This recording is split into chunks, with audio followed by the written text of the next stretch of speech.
কোনো স্বার্থসিদ্ধির কারণে কিন্তু আমি এই ভিডিওগুলো করছি না, তোদের মঙ্গল কামনায় করছি, তোদের চোখ খুলে দেওয়ার জন্য করছি, আমার সন্তানদের ভালোর জন্য করছি।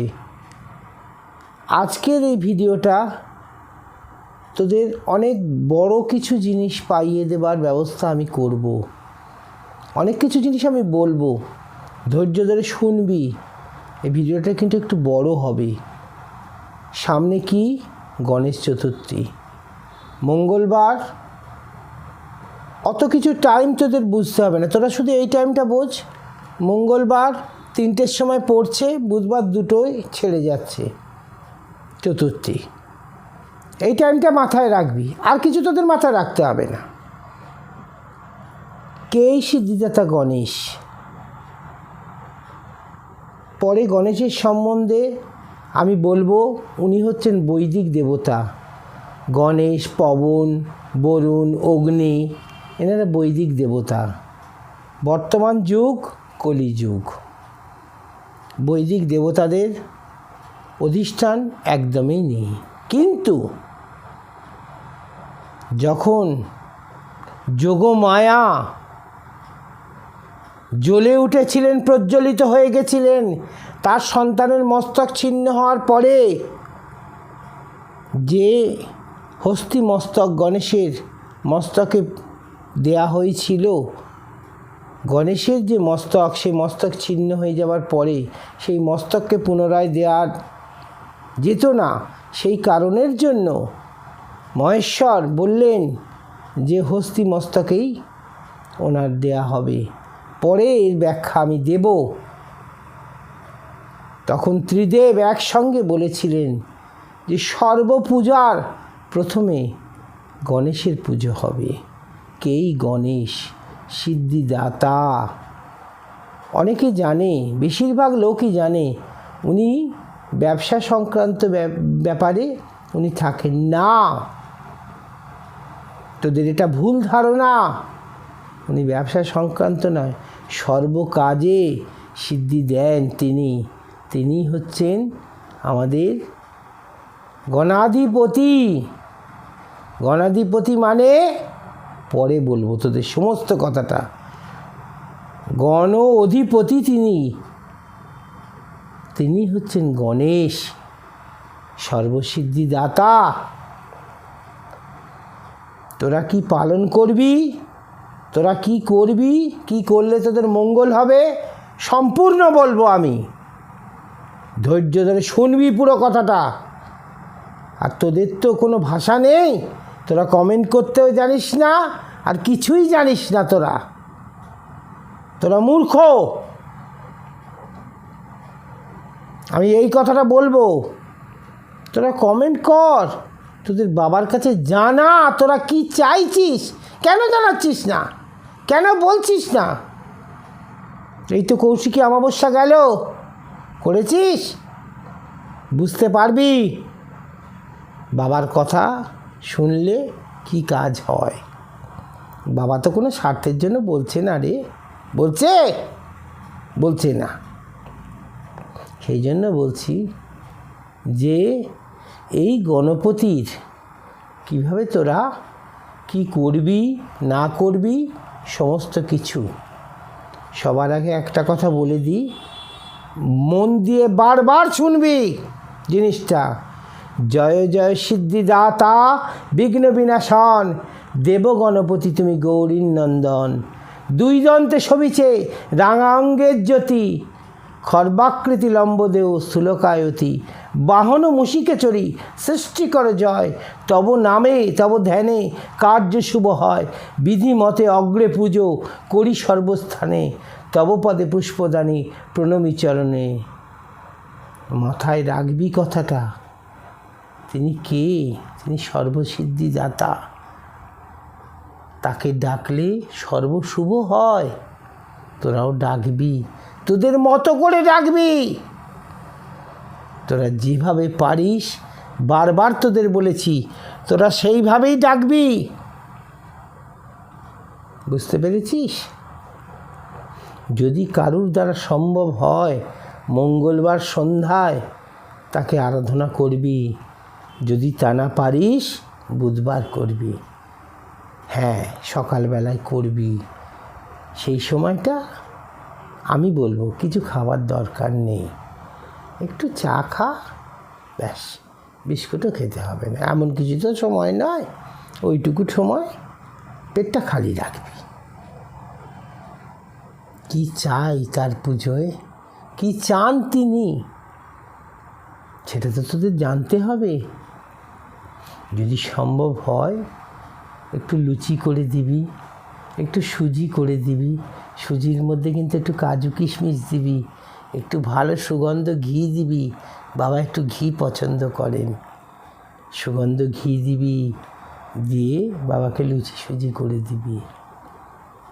বুঝতে পেরেছিস? আর যদি কেউ মনে করিস একটু খিচুড়ি করে দিবি, খিচুড়ি 5 রকম ভাজা, একটু সুগন্ধ দিয়ে ভালো করে বাবার পায়েস করে দিবি, বাবা খেতে খুব ভালোবাসেন। ফলের মধ্যে একটু কলা দিবি, হ্যাঁ এইগুলো দিবি বাবাকে, যেটা তোর সামর্থ্যে কুলোবে। আমি বলছি, বাবা বলছে বলেই সবগুলো চেষ্টা করবি, অথচ পারলি না, তোর দরকার নেই।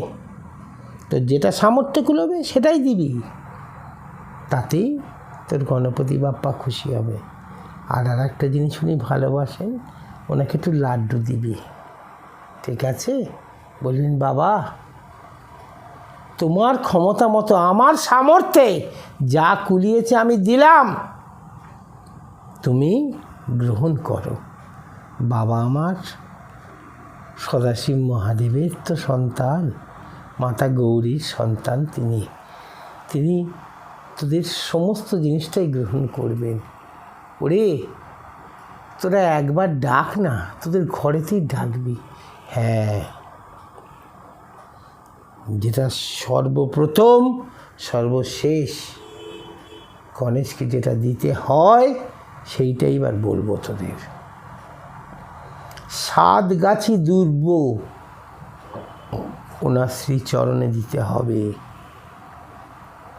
7 গাছি মানে এক একটা দুর্ব এক গাছি, 7খানা দুর্ব বাবার চরণে দিবি, ঠিক আছে? বাবা তুলসী পাতা নেন না, তুলসী পাতা দিবি না, বারবার বারণ করে দিচ্ছি, তুলসী পাতা একদম দিবি না। ফুল দিবি, বেলপাতা দিবি, আর চন্দন মাখিয়ে 7 গাছা দুব্ব বাবার পায়ে দিবি। যার ঘরেতে কোনো মূর্তি আছে মূর্তির পায়ে দিবি, যার ঘরেতে পট আছে সে পটেতে দিবি, দিয়ে তোর মনস্কামনা জানাবি। তোর বাবা বলছে তোদের মনস্কামনা পূর্ণ হবে, মিলিয়ে নিস। মাকে তো ডেকেছিস, পরস্পর ডাকবি।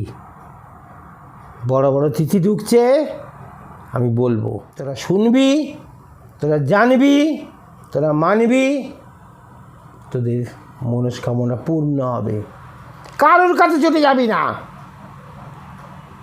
কারুর কাছে ছুটে যাবি না, তোদের ঘরে বসে ডাকবি, তোরা ডাকবি, নিজের অন্তর থেকে ডাকবি। শোন, বাবাকে বাবা বলে ডাকলে এমন কোন বাবা আছে যে সাড়া না দিয়ে তোদের পারবে? আমি বলছি ডাকবি, মন প্রাণ দিয়ে ভক্তি ভরে অন্তর দিয়ে ডাকবি, এবং সেই ডাক তোদের পূরণ হবে। তোরা ডাকবি। আমি বারবার এক কথা বলছি, তোরা ডাকটা আগে শেখ। তোরা কিচ্ছু শিখতে চাস না। কেন শিখতে চাস না? অন্ধের মতন, পাগলের মতন ওই গরু ছাগলগুলোর কাছে যেতে চাস, যারা তোদের শোষণ করবে। আর তোর বাবা যে চেনাচ্ছে, তার কি স্বার্থ আছে? একবারও বলেছি আমার কাছে আয়? বলেছি? বলিনি। কেন বলিনি? যার পাদস্পর্শে, যাদের পাদস্পর্শে তোদের মঙ্গল হবে, তাদের কাছে তোদের ঠেলে দিচ্ছি। যদি কিছু বলার থাকে তোরা লেখ, তোরা জানা, নিশ্চয়ই উত্তর পাবি। শোন, একটা কথা বলবো, আমি কি শুধু ভারতবর্ষে থাকি, পশ্চিমবঙ্গে থাকি? আমি কি, আমার সন্তান কি শুধুমাত্র ভারতবর্ষ পশ্চিমবঙ্গে সীমাবদ্ধ? কেন? পৃথিবীর যে প্রান্তে আমার সন্তান থাকুক, তারা আমার সন্তান, তারা আমার নিজের। বুঝতে পেরেছিস? সে আমেরিকায় থাকুক, সে লন্ডনেই থাকুক, আর সে বাংলাদেশেই থাকুক, আর সে শিলিগুড়িতেই থাকুক, সবাই আমার সন্তান। তোদের জন্য বাবার প্রাণ কাঁদে, তোদের কিন্তু বাবার জন্য প্রাণ কাঁদে না। তোরা কিন্তু একবারও একটা কিচ্ছু লিখিস না, নীরব। কেন রে? কেন কেন তোরা নীরব হয়ে আছিস? তোদের বাবা যখন তোদের জাগাচ্ছে, তোরাও জাগ, জাগ, আমার সন্তানেরা জাগ। আমার ছোট ছোট ছোট ছোট কিশোর সন্তান, তারা অনুপ্রাণিত হয়ে জেগে ওঠ। কি জাগবি? কি জানবি? জানবি এটাই, সত্য কি? সত্যটা তো জানতে হবে, সনাতনী ধর্মটা তো জানতে হবে। ওরে পাগল, জেগে ওঠ তোরা। আমার তো এটাই তো আনন্দ। তোরা যখন জেগে উঠবি, তোরা যখন সবাই মিলে সোচ্চার হবি, সব আনন্দ আমার সেই এসে জুটবে এইখানে। তোরা জেগে ওঠ, আমি চাইছি তোরা জেগে ওঠ। তাহলে আমি তোদের কি বললাম? 7 গাছি দুর্ব বাবার পায়ে অর্পণ করতে হবে। তোদের মনের বাসনা জানাতে হবে, জানাবি যে যা চাস তাই ফল তোরা পাবি। আমি বলছি, তোদের বাবা বলছে, ফল তোরা পাবি। যে যেরকম হোক, যা চাইছিস, উনি সর্বসিদ্ধিদাতা, অল্পতে খুশি। আমার মায়ের ছেলে তো রে, বড্ড বড্ড বড্ড অভিমানী দেবতা। ওকে তোরা ভালোবেসেছিস, একটু লাড্ডু দিয়েছিস, একটু লুচি সুজি করে দিয়েছিস, ও খুব খুশি। একটু খেতে ভালোবাসে, ওকে একটু খেতে দিবি। হ্যাঁ, যার যেরকম সামর্থ্য একটু খেতে দিবি। দামি দামি ফল কিনতে হবে না, একটু কলা কিনবি, সেই পয়সা একটু ময়দা সুজি কিনবি, কিংবা একটু চাল ডাল কিনবি, কিনে ওকে দিবি। বড্ড ভালোবাসে রে, বড্ড খেতে ভালোবাসে, কিন্তু ওর মনটা বড্ড সাদা। ওকে যদি ডাকতে পারিস না, যাকে ত্রিদেব স্বীকার করেছেন, সর্বপূজার প্রথম পূজা পাবেন কে? গণাধিপতির অধিপতি তিনি গাং গণেশ। খর্বং স্থূলতনু গজেন্দ্র বদনং লম্বোদরম সুন্দরম প্রসন্ন গন্ধলুব্ধ মধুপ বায়ল গন্ধস্থলম দন্তঘাত বিদারিতারি রুদৈরয় সিন্ধুর শোভাকরম বন্দে শৈল সুতাসুতং গণপতিং সিদ্ধিপদং কামদং নমো গাং গণেশায় নমো। আমি ওং কথাটা বললাম না, সবাই ওং উচ্চারণ সম্ভব নয়। বুঝতে পেরেছিস? ডাক, ডাক, তোরা ডাক, ডাকটা শেখ। কোনো মানুষের কাছে তোদের যেতে হবে না, তোদের ঘরে দেবতা হাজির হবে যদি ডাকতে পারিস। যে ভালোবাসা নিয়ে নিজের পিতা মাতা স্ত্রী সন্তান তাদের ভালোবাসিস, সেই ভালোবাসা নিয়ে ডাকবি তুই তাদের, তবেই তো সাড়া পাবি। তার জন্য কোনো উপজীব্যর প্রয়োজন নেই, কোনো কিছুর প্রয়োজন নেই, শুধু ডাকটার প্রয়োজন। অন্তর থেকে ডাকবি, সাড়া তুই পাবি। বারবার বলছি, আর কিছু আজকে বলবো না। তোরা মনে রাখবি, কমেন্ট করবি। আর একটা কথা বলি, যেখানে আমার 1500 সন্তান সাড়া দিচ্ছে, সেখানে 50টা সাবস্ক্রাইব হচ্ছে। কেন রে? কেন? কি দেবে আমাকে? তোরা সমস্ত জিনিসগুলো দেখ, তোরা জান, তোদের চৈতন্য আসুক। আর কিছু বলবো না, তোদের চৈতন্য হোক। সাবস্ক্রাইব করবি, নিজেদের চৈতন্য নিজেরা ফিরে পাবি। যদি কিছু প্রশ্ন থাকে 100 বার করবি, কারণ তোদের বাবা আমি, আর কেউ নয়। ভালো থাকবি, সবাই সুখে থাকবি, শান্তিতে থাকবি। আসি।